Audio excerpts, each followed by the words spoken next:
Guys अभी recently सिरमा के Q1 FY27 के रिजल्ट्स आए हैं and the company has reported excellent set of numbers. मतलब कंपनी का जो रेवेन्यू ग्रोथ जो था वो अराउंड 67% का आया है and on top of it company के प्रॉफिट आफ्टर टैक्स 112% की ग्रोथ दिखाई है। इसका मतलब कंपनी को at this point in time बहुत ही मैसिव ऑपरेटिंग लेवरेज मिल रही है। तो गाइस आज की वीडियो में हम सिरमा SGS के बिजनेस मॉडल को समझेंगे और साथ में ये देखेंगे कि इस इंडस्ट्री में ऐसा क्या चल रहा है जिसकी वजह से इसके अंदर बहुत ही मैसिव टेलविंड चल रही है। तो I hope you are excited. तो चलो लेट्स गेट स्टार्टेड। अब गाइस सबसे पहले ना सिरमा SGS के बिजनेस मॉडल को समझते हैं। अब गाइस सिरमा SGS करती क्या है, बेसिकली ना ये एक पूरी वर्ल्ड की फैक्ट्री है कि जितने बड़े बड़े इलेक्ट्रॉनिक ब्रांड्स हैं वो सिरमा SGS को आके ये बोल सकते हैं कि आप हमारे लिए प्रोडक्ट्स को बनाओ। क्योंकि बहुत बार ऐसा होता है ना कि जितने बड़े बड़े ब्रांड्स हैं वो क्या करते हैं, वो पूरा फोकस करते हैं अपने R&D पे, मतलब रिसर्च एंड डेवलपमेंट में फोकस करेंगे, वो प्रोडक्ट की डिजाइनिंग के ऊपर काम करते हैं, लेकिन वो उस प्रोडक्ट को मैन्युफैक्चर नहीं करना चाहते। तो वो लोग क्या करते हैं, बहुत सारी ऐसी कंपनीज को अपने प्रोडक्ट मैन्युफैक्चर करने के लिए आउटसोर्स कर देते हैं। अब उसमें होता क्या है ना, पूरे प्रोडक्ट की डिजाइनिंग तो वही कंपनी करती है, लेकिन उसके बाद क्या करते हैं, उसको मैन्युफैक्चरिंग करने के लिए आगे दे देते हैं। और सिरमा SGS जो है ना वो इसी तरीके का काम करती थी कि इन सारे प्रोडक्ट्स को वो मैन्युफैक्चर करके इनको पास ऑन कर देती थी। अब ऐसे टाइप के प्रोडक्ट्स के अंदर मार्जिन काफी कम रहते हैं क्योंकि इसके अंदर सिरमा की खुद कुछ एनालिसिस यूज नहीं हो रही है, खुद वो R&D नहीं कर रहे, खुद कोई टेक्नोलॉजिकल एक्सपर्टीज यूज नहीं कर रहे, वो सिर्फ इसको असेंबल करके आगे पास ऑन कर रहे हैं। लेकिन लास्ट 2 इयर्स में कंपनी ने अपने बिजनेस मॉडल को काफ़ी हद तक ट्रांसफॉर्म कर दिया है। पहले जिस तरीके से वो सिर्फ प्रोडक्ट को असेंबल ही कर रहे होते थे, लेकिन अब कंपनी ने अपने धीरे धीरे अपनी टेक्नोलॉजिकल एक्सपर्टीज को इंप्रूव कर दिया है। अब ये कंपनीज को क्या बोल रहे हैं कि हम आपको डिज़ाइन भी खुद करके देंगे प्रोडक्ट, और उसके हिसाब से हम पूरा प्रोडक्ट आपको पूरा रेडी करके आपको देंगे। अब ऐसे टाइप के प्रोडक्ट्स के अंदर ना मार्जिन होते हैं काफ़ी ज़्यादा। अब देखो एक चीज़ आपको और समझनी पड़ेगी, इलेक्ट्रॉनिक्स मैन्युफैक्चरिंग के अंदर ना 2 तरीके के प्रोडक्ट्स रहते हैं। एक होता है कंज्यूमर इलेक्ट्रॉनिक्स और दूसरा होता है इंडस्ट्रियल इलेक्ट्रॉनिक्स। कंज्यूमर इलेक्ट्रॉनिक्स के अंदर क्या रहता है, लाइक फॉर एग्जांपल आपको वाईफाई राउटर बनाना है, या फिर आपको ब्लूटूथ स्पीकर्स बनाने हैं, या आपको ईयरबड्स बनाने हैं, या आपको डिजिटल वॉचेस बनानी है। ऐसे टाइप के जितने ही प्रोडक्ट्स हैं जो डायरेक्टली कस्टमर्स बाय करते हैं, वो सारे के सारे प्रोडक्ट्स पार्ट बनते हैं कंज्यूमर इलेक्ट्रॉनिक्स का। अब इसके अंदर होता क्या है ना, इसके अंदर उतनी टेक्नोलॉजी यूज़ नहीं होती, इसलिए इसके अंदर प्रोडक्ट्स जो होते हैं ना वो काफ़ी लो मार्जिन प्रोडक्ट्स रहते हैं। दूसरी कैटेगरी है इंडस्ट्रियल इलेक्ट्रॉनिक्स। अब इसके अंदर क्या क्या आता है, like for example medical equipments हो गए, ऑटोमोबाइल टेक्नोलॉजी हो गई, IT रेलवे हो गया। ये सारी की सारी चीज़ें जो है ना, इसके अंदर काफ़ी हैवी इक्विपमेंट्स रिक्वायर्ड रहते हैं और ये सारे काफ़ी कॉम्प्लेक्स होते हैं, इसलिए इनको बनाने में काफ़ी ज़्यादा प्रिसीजन की रिक्वायरमेंट रहती है, इसलिए इनके अंदर मार्जिन भी काफ़ी बेटर रहते हैं। अब इनिशियली कंपनी का जो फोकस था ना वो कंज्यूमर इलेक्ट्रॉनिक्स पे ज़्यादा रहता था, लेकिन अब कंपनी ने क्या किया है, धीरे धीरे अपने फोकस को शिफ्ट करना स्टार्ट कर दिया टुवर्ड्स इंडस्ट्रियल टेक्नोलॉजी। और इंडस्ट्रियल इलेक्ट्रॉनिक्स के अंदर अगर ये फोकस करेंगे तो धीरे धीरे इनके मार्जिन भी इंप्रूव करेंगे, and that is exactly what is happening over the last 2 years as well. लेकिन गाइस अब समझने वाली बात ये है कि ऐसा क्या हुआ कि लास्ट 2-3 इयर्स के अंदर कंपनी जो है it has started performing really really well. Guys सबसे पहले आपको एक बात समझनी पड़ेगी कि चाइना जो है ना वो वर्ल्ड का मैन्युफैक्चरिंग पावर हाउस था कोविड से पहले।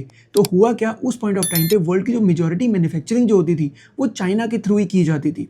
लेकिन कोविड के बाद ऐसा हुआ कि चाइना के अंदर कुछ सप्लाई डिसरप्शंस आ गए थे। अब जैसे मैंने आपको स्टार्टिंग में बताया था कि पूरे वर्ल्ड की बहुत सारी ऐसी कंपनीज थी जो प्रोडक्ट डिज़ाइन तो खुद करती थी, लेकिन मैन्युफैक्चर करने के लिए वो चाइना को अपने प्रोडक्ट को दे देती थी पहले, क्योंकि वो बहुत ही लार्ज स्केल पर मैन्युफैक्चरिंग करते थे। इसकी वजह से उन्हें इकोनॉमीज ऑफ स्केल मिलता था और उनकी पर यूनिट कॉस्ट जो थी वो पूरे वर्ल्ड में सबसे कम रहती थी। इस वजह से मेजॉरिटी कंपनीज जो थी वो चाइना के मैन्युफैक्चरर्स को ही प्रेफर करती थी। लेकिन जैसे मैंने आपको बताया कि कोविड के बाद सप्लाई डिसरप्शन हो गया। अब डिसरप्शन होने के बाद सबसे पहले इन कंपनीज को ये रियलाइज़ हुआ कि हम पूरा का पूरा फोकस जो है ना वो चाइना के ऊपर नहीं कर सकते, क्योंकि अगर चाइना की मैन्युफैक्चरिंग में अगर कुछ प्रॉब्लम आ गई तो हमारा पूरा मैन्युफैक्चरिंग सेटअप ही पूरा रुक जाएगा। तो उस पॉइंट ऑफ टाइम पे इन कंपनीज ने क्या किया, China + 1 स्ट्रैटेजी को अप्लाई करना शुरू कर दिया। मतलब they started looking for other countries जहां पर वो अपनी मैन्युफैक्चरिंग को सेटअप कर सके, जिससे वो अपने मैन्युफैक्चरिंग बेस को डाइवर्सिफाई कर सके, and that is when they started looking towards India. देखो गाइस एक बात समझो, नरेंद्र मोदी जो है ना वो बहुत टाइम से ये कोशिश कर रहे थे कि इंडिया के अंदर मेक इन इंडिया इनिशिएटिव आ सके।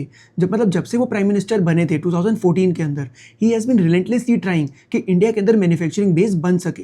लेकिन हो क्या रहा था ना, ये पॉलिसीज़ कुछ खास वर्क नहीं कर रही थी। लेकिन कोविड के बाद जैसे ही बाकी कंपनीज पूरे वर्ल्ड की ये सोचने लगी कि अब हमको एक डाइवर्सिफिकेशन के लिए हमें दूसरी कंट्री ढूंढनी पड़ेगी, तो उस पॉइंट ऑफ टाइम पे इंडिया जो था वो उनके लिए एक नेचुरल चॉइस बन गया, and that is when electronic manufacturing companies जो हैं वो काफ़ी अच्छा परफॉर्म करने लग गई and Syrma was one of them. अब जैसे मैंने आपको पहले बताया था कि पहले सिरमा सिर्फ प्रोडक्ट को असेंबल ही करती थी और उसके अंदर मार्जिन कम रहते थे, लेकिन अब धीरे धीरे लास्ट 2-3 ईयर्स के अंदर कंपनी ने अपनी R&D को काफ़ी फोकस करना शुरू कर दिया है और अब वो हाई मार्जिन प्रोडक्ट्स के अंदर बढ़ने लग गए and that is the reason why the company is coming up with such great results. मतलब अगर मैं इनके रेवेन्यू ग्रोथ की बात करूं तो कंपनी ने इस क्वार्टर के अंदर 67% का ग्रोथ दिखाया है YOY, और अगर मैं इसके पैट मार्जिन की बात करूं तो इसने 112% का YOY ग्रोथ दिखाया है। अब कैसे एक बात समझो, इसका मतलब कंपनी को बहुत ही मैसिव ऑपरेटिंग लेवरेज मिल रही है। अब ऑपरेटिंग लेवरेज का मतलब क्या होता है कि अगर आपके रेवेन्यूज ग्रो करते हैं तो आपके प्रॉफिट्स जो है वो उससे फास्ट रेट पर ग्रो करते हैं। अगर ऐसा हो तो इसका मतलब कंपनी के जो मार्जिन हैं एक तो वो बहुत फास्ट बढ़ेंगे,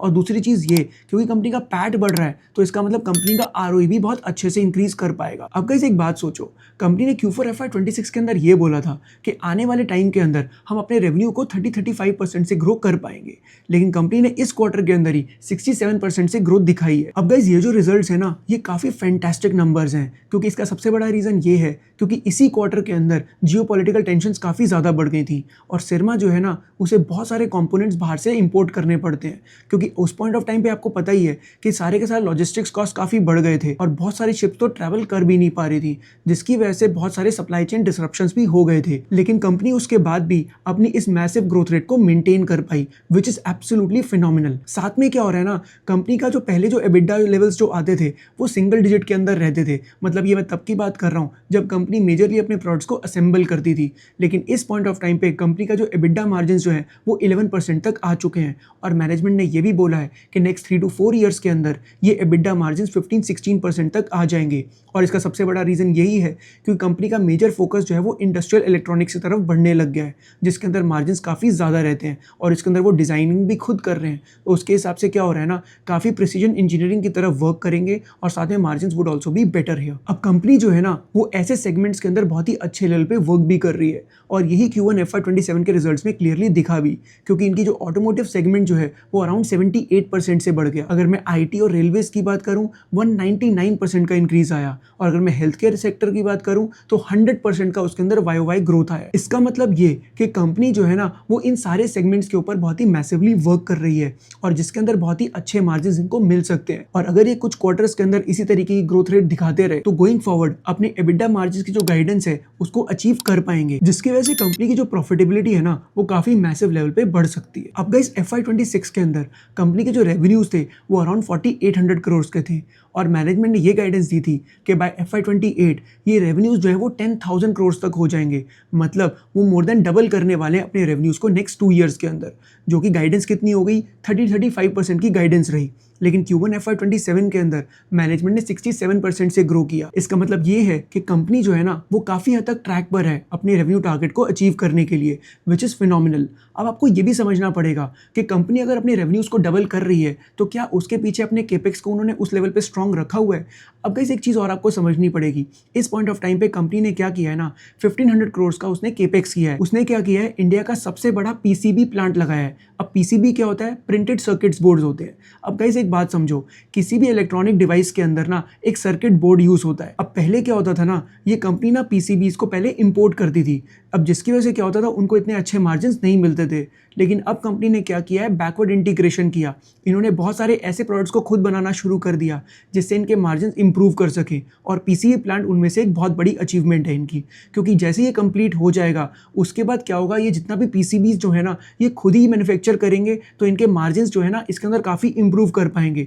और क्योंकि जितने PCBs जो हैं ये बहुत ही हाई एंड मैन्युफैक्चरिंग यूनिट्स के अंदर बहुत अच्छे से लगते हैं और बहुत ही कॉम्प्लेक्स होते हैं नेचर के अंदर, तो इसका मतलब ये कि गोइंग फॉरवर्ड इनकी एप्लीकेशन भी उस लेवल पर अच्छे से हो सकती है। अब ये जो प्लांट है ना ये दिसंबर 2026 से रेडी हो जाएगा और उसके बाद इसके अंदर प्रोडक्शन भी स्टार्ट हो जाएगी। अब गाइस ये जो प्लांट है ना जिसकी कॉस्ट अराउंड 1500 करोड़ तक आ रही है, इसके अंदर 50% कंपनी को इंसेंटिव मिल जाएगा बाय द गवर्नमेंट, क्योंकि गवर्नमेंट भी काफ़ी पुश कर रही है मेक इन इंडिया के इनिशिएटिव के थ्रू।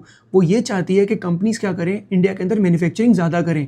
उसके अंदर क्या होगा, जितना भी इनका प्लांट बनाने का खर्चा आएगा 50% गवर्नमेंट बियर करेगी। इसका मतलब इनको काफ़ी इंसेंटिव्स मिलने वाले हैं और ये पैसा इनको 1 ईयर के अंदर वापस भी मिल जाएगा, जिसकी वजह से कंपनी के हाथ में काफ़ी कैश फ्लोज भी आ जाएंगे, which is a very very positive sign. तो गाइस समझने वाली बात ये है कि कंपनी जो है ना उसके रेवेन्यू ग्रोथ काफ़ी अच्छे रेट पर हो रहे रहे हैं, कंपनी के पास केपेक्स भी ऑलरेडी रेडी है और साथ में इनके मार्जिन्स भी इंप्रूव कर रहे हैं। इसका मतलब सारी कंडीशंस जो है ना वो कंपनी की प्रॉपरली फुलफिल हो रही हैं। लेकिन वही वाली बात है guys that the company needs to be tracked. कोई कंपनी कितनी भी अच्छी हो लेकिन अगर वो अपने एग्जीक्यूशन को अच्छे से नहीं कर पाई तो उस पॉइंट ऑफ टाइम पे कंपनी के अंदर प्रॉब्लम आ सकती है और जो इनके प्लान्स हैं वो काफ़ी डिरेल भी हो सकते हैं, क्योंकि सारा का सारा गेम जो है ना गाइस वो एग्जीक्यूशन का ही रहता है at the end of the day. और मार्केट ऐसी कंपनीज को रिवॉर्ड करती है जो एग्जीक्यूशन फ्लॉलेसली करे। तो अब वही चीज़ है, हमें इस कंपनी को ट्रैक करना पड़ेगा आने वाले क्वार्टर्स के अंदर भी, क्योंकि अगर ये परफॉर्म करती रही तो this can become a potential multibagger. और कंपनी को ट्रैक कैसे करना है, that is something we teach in our equity research boot camp.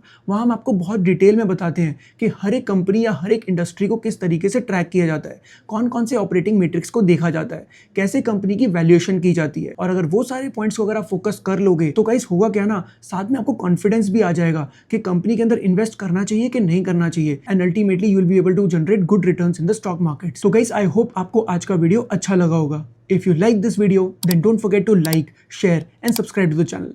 I'll see you in the next one.